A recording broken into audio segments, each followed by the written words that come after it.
పేరుకి బీసీల పార్టీ, ఆచరణలో కొరవడిన చిత్తశుద్ధి. ఇది ఏపీ రాజకీయాల్లో తెలుగుదేశం పార్టీ గురించి తాజాగా నడుస్తున్న చర్చ. ఇంతకాలం పార్టీ కోసం పరితపించి పోరాటాలు చేసిన బీసీ నేతల స్థితే మాత్రం మరీ దారుణంగా తయారైంది. ఇటీవల రిలీజ్ చేసిన అభ్యర్థుల మొదటి లిస్ట్ చూసి కంటతడి పెట్టుకోవడం వారి వంతవుతోంది.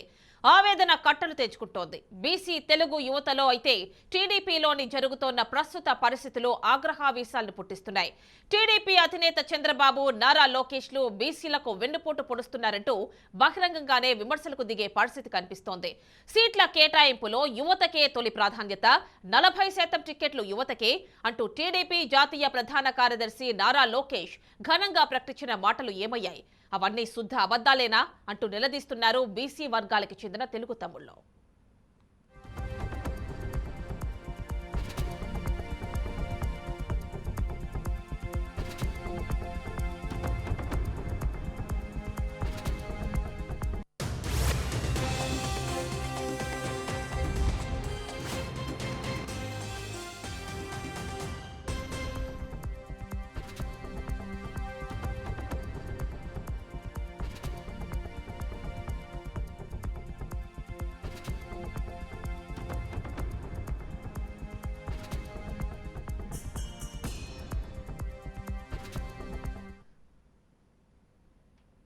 ఇదంతా ఒకెత్తైతే ముఖ్యంగా టీడీపీకి చెందిన చేనేత సామాజిక వర్గ నేతలు మరింత ఆగ్రహంగా ఉన్నారు.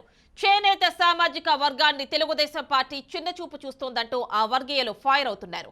ఏపీలోని దాదాపు 15 నియోజకవర్గాల ఫలితాల్ని డిసైడ్ చేయగల స్థితిలో ఉంది చేనేత సామాజిక వర్గం.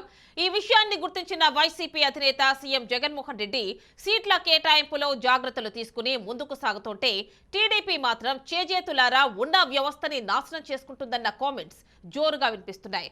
వీవర్స్ ఓట్ల ప్రాముఖ్యతను గుర్తించిన వైఎస్ జగన్ ఆ వర్గానికి 2 సీట్లు కేటాయించి ముందుకు సాగుతుంటే టీడీపీ మాత్రం ఇప్పటి వరకు ప్రకటించిన 94 సీట్లలో ఒక్కటంటే ఒక్క సీట్ కూడా తమకు కేటాయించలేదని నేతన్నలు మండిపడుతున్నారు.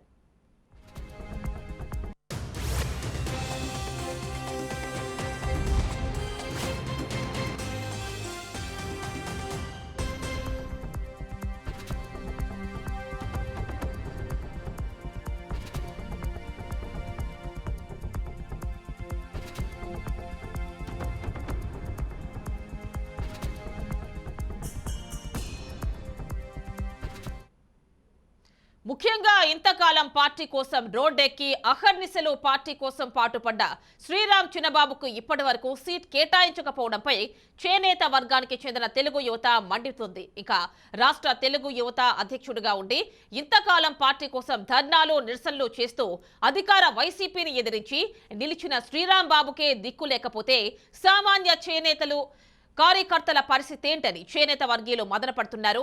చిత్తూరు జిల్లా మదనపల్లిలో శ్రీరామ్ చిన్నబాబు టికెట్ కేటాయించడానికి పరిస్థితులన్నీ అనుకూలంగా ఉన్నప్పటికీ చంద్రబాబు ఎందుకు తాత్సారం చేస్తున్నారో అర్థం కాక నేతన్నలు తలలు పట్టుకుంటున్నారు.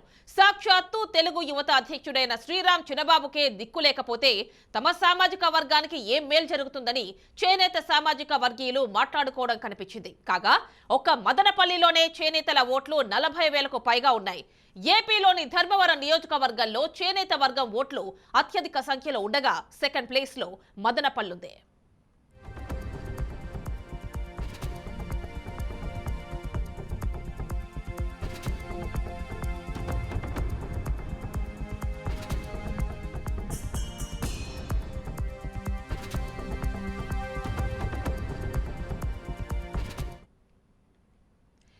ఏపీలో టీడీపీ గద్దెరెక్కాలంటే 15 నియోజకవర్గాల్లో డిసైడింగ్ ఫ్యాక్టర్ గా ఉన్న చేనేత వర్గీయుల ఓట్లు చాలా కీలకం. టీడీపీకి కీలక స్థానాలైన లోకేష్ బరిలో నిలుస్తోన్న మంగళగిరి, బాలకృష్ణ పోటీ చేస్తున్న హిందూపురంలో చేనేత వర్గీయుల ఓట్లు అత్యంత విలువైనవి. ఒకవేళ తమ పట్ల అలసత్వంగాని ప్రదర్శిస్తూ ఉండారంటూ చేనేత వర్గీయులు కోపగిస్తే లోకేష్, బాలయ్య గెలవడం అన్నది అసాధ్యం. ఇవే కాకుండా వెంకటగిరి, శ్రీకాళహస్తి, ప్రొద్దుటూరు, ఎమ్మిగనూరు నియోజకవర్గాల్లో ఫలితాల సరళికి కూడా వీవర్స్ ఓట్లే ఇంపార్టెంట్. ఈ నేపథ్యంలో వచ్చే జాబితాలైనా తమకు టీడీపీలో న్యాయం జరుగుతుందన్న ఆశతో చేనేతలున్నారు. ఏం జరుగుతుందో చూడాలి. ఇదిలా ఉంటే అటు టీడీపీ ఎస్సీ సెల్ అధ్యక్షుడు ఎంఎస్ రాజు కూడా టీడీపీలో జరుగుతున్న పరిణామాలపై తీవ్ర అసంతృప్తితో ఉన్నట్లు కనిపిస్తోంది. నిన్న కాక మొన్న పార్టీలోకి వచ్చిన మహాసేన రాజేష్ కి టికెట్ కట్టబెట్టారని, పార్టీ కోసం ఏళ్లకేళ్లుగా జెండా మోస్తోన్న తమను నిర్లక్ష్యం చేస్తున్నారంటూ ఎంఎస్ రాజు కూడా రగిలిపోతున్నట్లు సమాచారం.